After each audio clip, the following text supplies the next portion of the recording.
Capítulo 48 Cidade Portuária de Landion 1.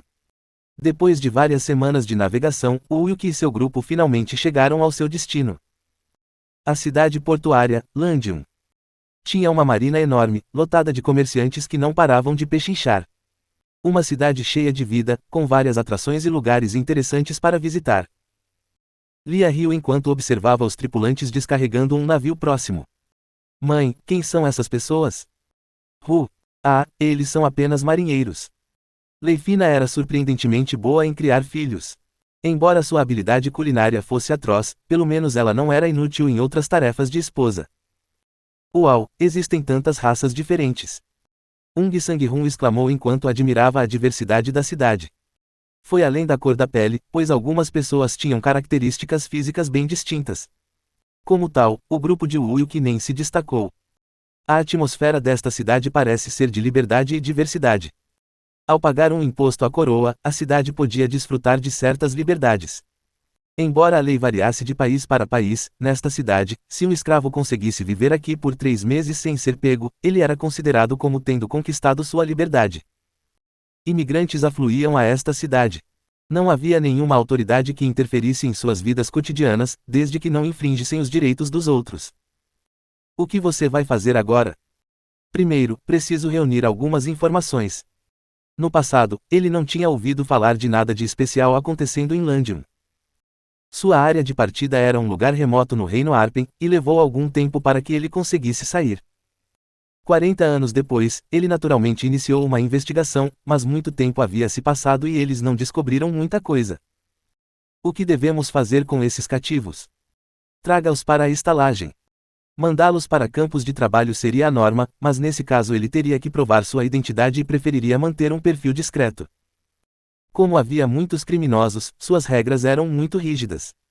Ulk garantiu que seu grupo conseguisse se estabelecer em uma pousada antes de partir por conta própria. Normalmente, em cidades livres como esta, os comerciantes detinham todo o poder. Em Landion, Khaleesi e Erika eram as principais potências. Embora tivessem uma parceria e administrassem a cidade juntas, elas também eram rivais. Por algum motivo, uma disputa surgiu entre eles no passado, o que levou a uma guerra civil que o lado de Khaleesi venceu. Isaac não revelou tudo. Mesmo muitos anos depois do fato, ele estava relutante em falar publicamente sobre os detalhes que ocorreram.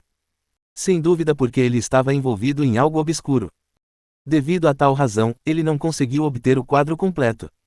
Foi somente mais tarde, por meio de sua agência de inteligência, que ele conseguiu saber que Edward Teach estava envolvido. Vou querer uma cerveja escura. Ulk entrou em uma taverna e fez seu pedido ao barman de meia-idade. O barman deu uma olhada em suas roupas antes de lhe entregar uma caneca de cerveja e perguntar: Você é um mercenário? Sim. Mercenários eram comuns em Landion, pois havia muitas oportunidades com a entrada e saída de comerciantes. O barman assentiu. Deve ser seu dia de folga. Meu empregador tem brincado no distrito da Luz Vermelha nos últimos dias. Então ele deve ser muito rico, já que os preços nesta cidade não são nada baratos. O barman falava com inúmeros clientes todos os dias, então ele sabia muito. Ulk começou essa conversa com ele para descobrir se havia algo útil que ele pudesse aprender. Você notou um aumento de pessoas com aparência suspeita por aqui? Agora que você mencionou, há mais aventureiros do que o normal que agem de forma estranha e têm um sotaque estranho. Considerando o momento, eles provavelmente eram jogadores que tinham acabado de sair da Batalha do Canyon e estavam explorando a cidade. Ainda assim, ele não conseguia tirar conclusões precipitadas. Pelo seu passado, ele sabia que havia ocorrido em algum momento próximo daquele que a guerra civil havia eclodido em Landion. E quanto à aparência deles? Todos diferentes, alguns tinham roupas gastas como marinheiros, enquanto outros pareciam de alta nobreza, com roupas coloridas. O problema é que eles estão todos do mesmo lado. Depois de aprender tudo o que pôde com o barman, ele colocou uma moeda de prata no balcão. Eu apreciaria se você mantivesse a conversa de hoje apenas entre nós dois. Mais cedo ou mais tarde alguém viria procurá-lo. O barman engoliu em seco e então furtivamente colocou a moeda de prata no bolso. Ele percebeu que Ulk não era um mercenário comum. Edward Teach sem dúvida já infiltrou seus homens na cidade. Dadas as circunstâncias, parecia uma suposição segura a ser feita. O pirata, mais conhecido como Barba Negra, era um estrategista astuto que sabia tirar proveito do medo no coração dos homens. Sem dúvida, ele encontraria uma maneira de ser contratado por Khalees ou Erika. Enquanto Wilk dava uma olhada na taverna, uma discussão começou entre alguns clientes. Seu bastardo! O que você disse? Conheça o seu lugar, quem você pensa que é levantando a voz para mim? Brigando em plena luz do dia. O barman olhou para eles e lançou-lhes um olhar severo. Simplesmente desista, você não é um mercenário sob o comando da comerciante Erika. De alguma forma você parece tão fraco. Do que você está falando? Com base na besteira que você fala, você deve trabalhar para Khalees. Claramente, ambas as facções não estavam em termos muito amigáveis no momento. Pedindo outra cerveja, Wilk continuou ouvindo a discussão entre os dois mercenários. Está errado? A facção de Erika é liderada por uma jovem mulher, então os mercenários não têm nenhuma disciplina militar. Não fale essas bobagens. Erika é muito mais sábia que Sebastian, e tem um bom senso de negócios. Então por que suas caravanas foram atacadas não muito tempo atrás? E até mesmo por alguns bandidos sem nome. A caravana mercante de Erika foi atacada por bandidos e todos os bens foram roubados. Alguns de seus funcionários morreram e contratos não foram cumpridos. Tudo isso foi muito prejudicial à reputação deles. Aqueles não eram bandidos comuns. Até mesmo nossos mercenários de elite estavam indefesos diante deles. Nada além de desculpas. Não temos medo de vocês que seguem uma mulher que nunca sequer levantou uma espada. Incapaz de responder, o mercenário que trabalhava para Erika atingiu seu limite e tentou atacar o outro sujeito. Quando a luta começou, os espectadores se aglomeraram ao redor, apostando em quem venceria. Você não acha que a loira ali é a melhor lutadora? Não, acho que vou escolher o de cabelo castanho. Foi uma demonstração bastante patética, já que ambos estavam bastante bêbados. Por fim, o mercenário que servia a Erika tropeçou em uma mesa próxima, enquanto tentava desviar de um golpe. Vajang Shang Shang. Comida, pratos, copos, tudo caiu no chão. Enquanto o mercenário da facção de Khalees estava acima dele com um sorriso. Já chega. Alguém interferiu. Quem você pensa que é?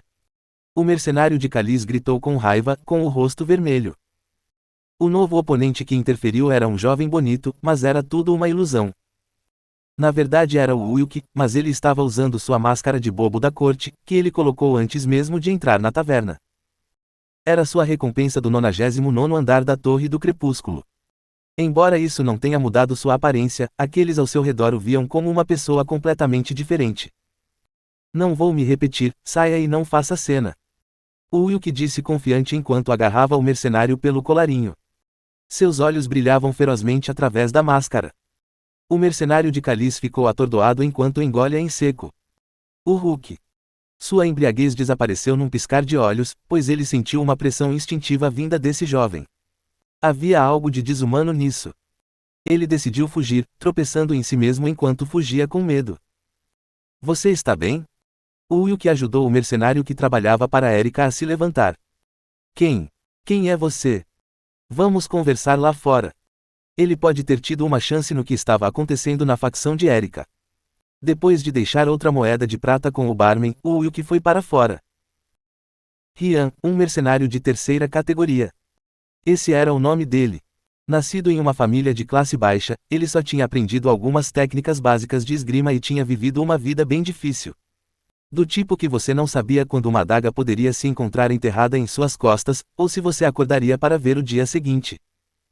De alguma forma, ele conseguiu se juntar a uma facção grande como a de Erika, mas sua situação não melhorou muito. Como um mercenário de terceira categoria, ele era o mais baixo dos baixos. Sem mencionar que ele teve que comprar suas próprias armas e armaduras. Ele trabalhava lá há 2 anos e esperava subir na carreira. Ele havia sobrevivido a muitas crises perigosas, mas dessa vez não tinha tanta certeza de que conseguiria. Era porque recentemente a facção de Erika tinha se metido em problemas. Você está perdendo clientes? Sim, devido à interferência de Khalees, além de nossos clientes fiéis de longa data, muitos estão tentando evitar fazer negócios conosco. Como sua função principal era escoltar uma caravana, Rian estava bem ciente das dificuldades que a facção de Erika estava enfrentando. Um sistema econômico no qual os artesãos da cidade produziam bens e depois dependiam dos comerciantes para vender seus produtos no exterior em seu nome. Naturalmente, conseguir adquirir e manter clientes era uma prioridade máxima. É porque vocês são um novo grupo de comerciantes, sua fundação ainda é fraca. Embora pareça que estamos perdendo para a facção de Kalis, se fôssemos competir de forma justa, eles nem seriam páreos para nós. Erika, a filha mais velha de um importante comerciante de longa distância, usou sua excelente perspicácia empresarial e fundiu muitas lojas pequenas para criar sua facção. Sentindo-se ameaçado por isso, o mercador Kalis decidiu jogar um pouco sujo. Não havia dúvidas de que ele tinha uma mão nos recentes ataques de bandidos.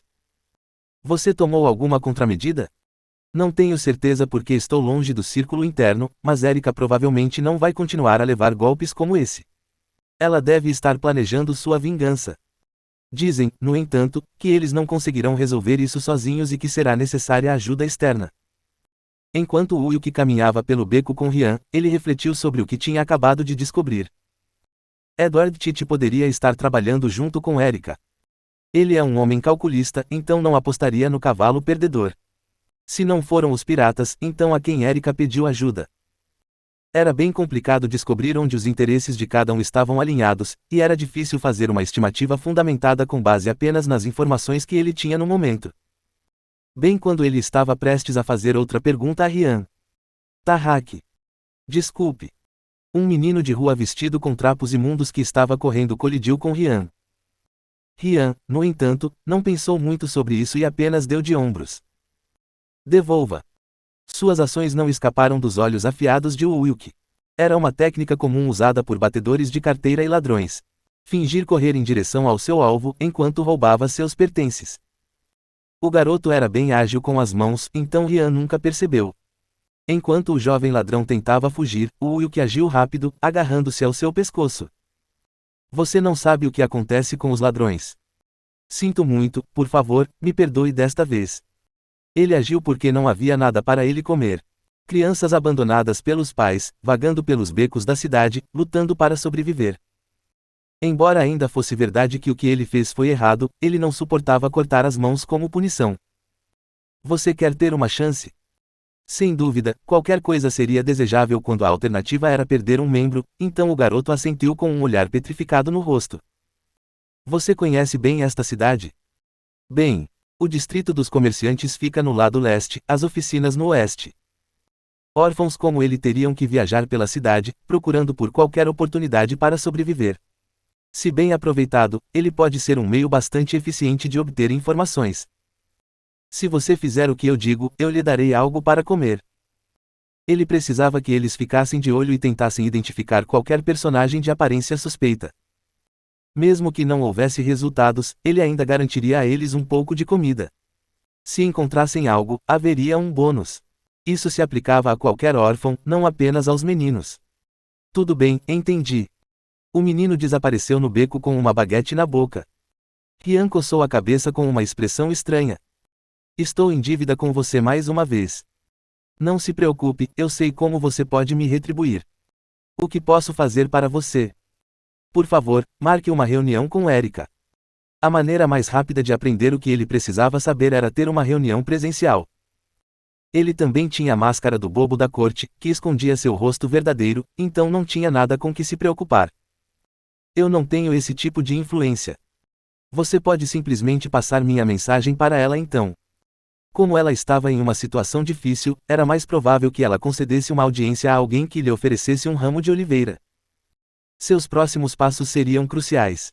Ele precisava descobrir se conseguiria obter um dos materiais para o anel de arco-íris de 7 cores ajudando Erika. Ele ainda não sabia ao certo onde foi que Isaac o havia obtido no passado. Como não tinha mais muito tempo, ele teve que fazer um julgamento.